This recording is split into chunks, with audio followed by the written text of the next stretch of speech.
Այսօր ընդդիմություն հասկացողությունը ինձ համար զրոյացել է, ոնց որ պետության կողմից ներկայացրած ծրագիրը, որպես հայամետ, որպես որ ասում է ազգային սկզբունքներ, ազգային գաղափարախոսություն կամ ազգային գաղափար ունեցող աղբյուր։ Ինչի համար։ Եթե ընդդիմություն հասկացողությունը այսօրվա պարագայում միջորս չունի ինչ որ միջոց, չունի ինչ որ խոսքի գործիք դիմադրելու կամ հակասելու, կամ խանգարելու, կամ խոչընդոտելու այդ բոլոր հարցերը, բոլոր այդ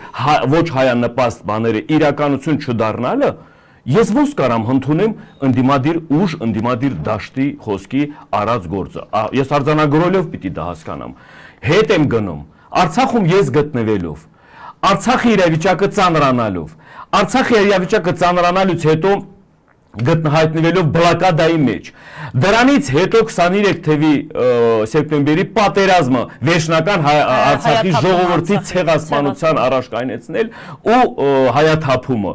Ժողովուրդ այսքան ժամանակ մեծ ժամանակը բավարար չէր, որ մենք դիմադրեինք, որ մենք չթողնեինք քայլերով սա իրականություն դառնա, որովհետև այսօր մենք անվանում ենք թե դավաճանություն, թե հանցագործություն, թե ամեն ինչը, որ այսօր մենք եկած նստած նորից էլի լուր լսում ենք, այսօր էլի եկած նստած ձեռները բանարած, որ ինչ որ հարց ու պատասխանի միջոցով մենք պիտի դիմադրենք դա,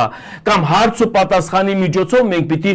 միանգամից հասկանանք ինչա կատարվում կամ ինչա մեզ սպասվում ու հասկանալով սա որ միջոցը չի, այսօրվա պարագայում ինչ պահանջվում է այս երկիրը, այս սուրբ հողը պահպանելու, պաշտպանելու համար։